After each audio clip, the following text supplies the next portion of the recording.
안녕하세요. 독서토론 지도자 양성과정 5차 시를 진행할 이승화입니다. 네, 간단히 제 소개이고요. 교재에 대한 설명입니다. 이번 비문학은 저번 문학과 비교해서 같이 보면 좀 더 구분이 명확합니다. 그래서 우리가 문학의 소설, 시, 희곡, 그리고 수필 이 영역을 크게 문학의 이제 4가지 장르로 다루는데요. 이 수필은 조금은 이제 에세이 영역은 좀 포괄적이기 때문에 다양한 것을 담을 수 있어서 살짝 걸쳐뒀어요. 그리고 비문학은 결국 문학이 아닌 것인데 뭐 수학, 과학, 인문철학, 사회, 역사 기본적으로 이런 정보 전달하는 내용이 이제 좀 더 중점을 두죠. 그래서 문학을 이제 픽션, 허구를 바탕으로 한다. 뭐 이야기, 내러티브를 중심으로 한다라고 하면 그것이 아닌 나머지를 모두 비문학에 담을 수가 있어요.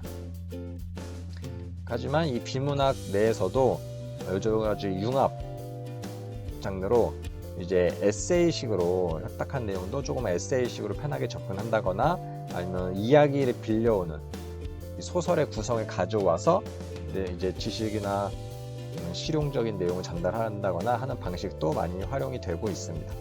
그래서 오늘은 이제 문학이 아닌 비문학 이 내용에 대해서 정보를 전달하고 설명하고 주장하는 것에 대해서 알아볼게요. 네. 비문학에서 메인 설명하는 목적, 그리고 다음 이제 주장하는, 설득하기 위한 그런 글, 이렇게 2개로 크게 나뉘는데 어떤 지식이나 정보를 읽는에게 전달하고 이제 이해시키기 위한 글이에요.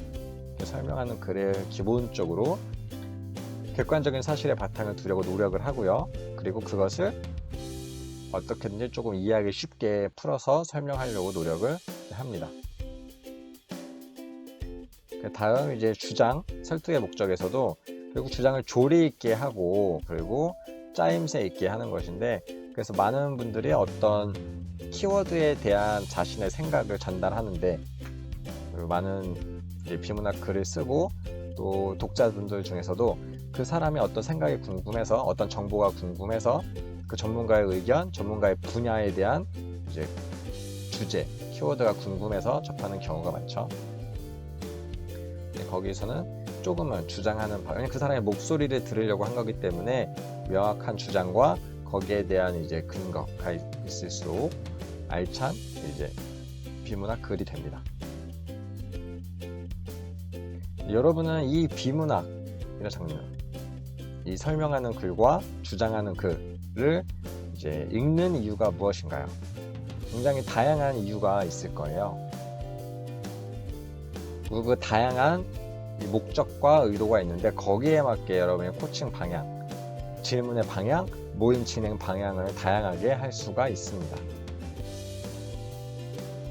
그래서 많은 분들이 대표적으로 이제 정보, 어떤 정보를 얻기 위해서 내가 모르는 분야에 대한 이제 공부를 하기 위해서, 그리고 지적 교양을 쌓기 위해서 비문학을 많이 읽어요. 그러면서도 이제 그런 것에 대한 흥미, 재미, 그리고 지식을 얻는 기쁨, 지식욕이라고 하는 그런 욕구도 채울 수 있고 내가 점점 풍요로워지는 그런 기분도 얻을 수가 있어요. 여러 가지 의미에서 가장 포인트는 내가 모르는 것을 새로 알게 되고, 내가 뭔가 느낌을 통해서 내가 뭔가 깨우치게 되고, 이런 부분에서 좀 문학과는 더 다르게 포인트를 줄 수가 있습니다. 네, 여러분이 발표 잘 해주셨는데요. 이러한 비문학 책을 읽을 때 중요한 이제 전략을 하나 말씀을 드릴게요. 기본적으로 비문학은 이렇게 사실과 의견으로 구분이 됩니다. 그래서 어떤 객관적인 정보를 전달하는 부분, 거기에 자신의 이제 의견, 생각을 이제 덧붙이는 거죠. 그래서 이것을 좀 구분해서 여러분이 읽으실 필요가 있어요. 그렇지 않으면 작가의 생각을 내가 무작정 받아들인다거나 이 사실 자체를 믿기보다 먼저 이제 의견으로 해서 의심한다거나 여러 가지 이제 잘못된 오독 현상을 나올 수 있기 때문에 기본적으로 이것은 어떤 근거를 바탕으로 한 사실인가, 이건 작가의 의견인가 구분해서 읽으시는 게 중요하고, 그 내에서도 믿을 만한 정보인가 합리적인 주장인가 생각을 하면서 결국 분리해서 여러분 따로 거기에 반응을 하실 수가 있습니다. 과거에는 막 책에 대한 권위가 어마어마해서 야, 어떤 책이 나와서 그러면 그렇구나 라고 이렇게 믿어버리고 수용해버리는 경우가 많았는데, 이번엔 그 내용 자체도 여러분이 비판적으로 보고, 그리고 이제 여러분의 삶의 어떤 적용의 영역을 정할 수가 있어요. 그래서 이 글을 통해서 여러분이 반응 정도도 독자가 조금은 더 주체적으로 생각을 담아서 행동으로 옮길 수가 있습니다. 그래서 이 사실 막 연구, 과학적 결과 이런 것들이 그럴싸하게 체계적으로 나와 있으면 믿을만한데, 그랬을 때 이제 작가의 주장도 조금 더 신빙성 있어 보이고 설득력 있게 느껴지고, 그러면 나는 거기에 맞게 행동을 하는 것이고, 좀 빈약해 보이고 너무 억지스럽다 그러면 조금 비판적으로 보고 이제 내 삶에 적용하지 않는 것이고, 이렇게 반응을 좀 다르게 할 수가 있어요. 그래서 비문학을 읽을 때도 좀 비판적인 그런 포지션을 갖는 것 중요하고요. 또 이렇게 아는 것, 지식적인 면에서 이제 이걸 체계적으로 쪼개서 보는 KW의 전략도 많이 활용이 됩니다. 그래서 어떤 주제나 키워드에 다룬 책을 보고 내가 이미 알고 있는 그 주제에 대해서 이미 알고 있는 것은 무엇인가, 비슷한 책을 전에 읽었던가, 비슷한 주제에 대한 내용을 내가 배경지식 갖고 있는가, 배경지식 자체를 활성화하고요. 내가 배경지식 이미 알고 있는 것을 활성화한 다음에 새로운 지식과 접목하면 더 이해가 빠르니까 그 부분에서 중요한 부분이고요. 그리고 표지를 보고 아니면 목차를 보고 미리 이제 책에 대해서 아마 감을 잡고 추론하는 그런 활동도 매우 유익합니다. 그리고 나서 내가 이 책을 통해서 알고 싶은 것은 무엇이지? 여러분도 비문학을 읽는 많은 이유 중에 내가 알고 싶은 어떤 정보, 어떤 목적에 대해서 이야기해 주셨는데, 이 과정을 통해서 독서의 목적을 확립하는 겁니다. 여러분이 쇼핑하는 걸 예로 들면 내가 백화점을 가거나 마트를 갔을 때 이거는 꼭 필요한데 사야지 라고 이제 장바구니 리스트를 이제 미리 적고 이제 장을 보시면 기본적으로 여러분이 달성해야 될 목적을 달성하는 거죠. 근데 그런 활동을 하지 않고 맞다, 이거 필요한데 슈퍼 갈까? 라고 해서 슈퍼나 백화점에 가서 신나게 쇼핑을 했어요. 집에 와서 보니까 정작 필요한 거는 사오지 않은 거예요. 그런 경우가 많이 있죠.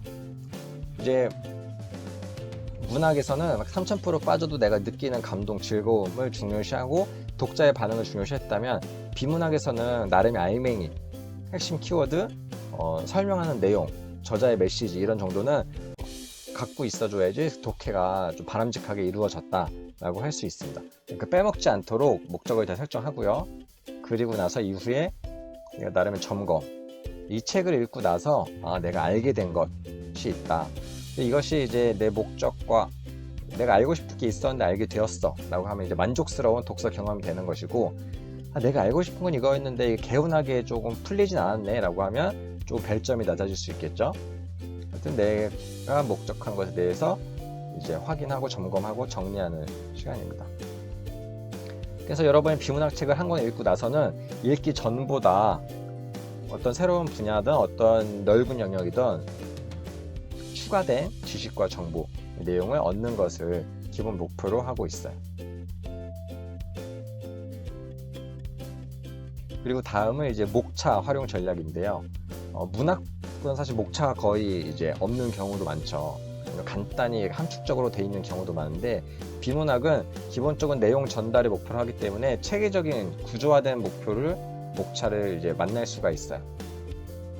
그래서 목차를 활용하시면 비문학 책을 조금 더 깊이 있게 읽을 수 있는데요. 기본적으로 읽기 전에 목차를 통해서 내용을 추측하기, 그리고 내용을 목차를 통해서 구조화하기, 이를 통해서 내가 발췌독을 하시는 분들은 이 목차를 통해서 발췌독을 많이 하죠. 내가 지금 필요한 건 3장의 이 부분인데 이 부분을 먼저 읽을까? 이런 식으로 구조화된 내용을 바탕으로 발췌할 수 있고, 그리고 어떤 내용을 다루는지 확인하고 내가 내용을 읽다가 약간은 이제 길을 잃고 방황하고 참 무슨 내용이었지라고 했을 때 목차를 보고서 그것이 하나의 안내판이 될 수 있어요. 그래서 목차 중간중간 하는 목차 확인은 그리고 내용 확인 면에서 가깝고, 다 읽은 후에 목차를 보고서 책에 다룬 내용을 내가 떠올릴 수가 있습니다. 그리고 마지막으로 목차를 재구성하는 것. 뭐 순서를 바꾼다거나 아니면 목차 제목이 너무 마케팅적으로 활용되고 책의 내용을 잘 담지 못한 것 같은데 라고 하면 목차의 이제 소제목, 중제목 같은 것도 내가 수정도 해볼 수 있는 거죠. 그런 식으로 나만의 재구성하는 방법도 있습니다. 그래서 비문학에서 목차를 잘 활용하면 좋다, 이 부분을 알아두시면 좋고요.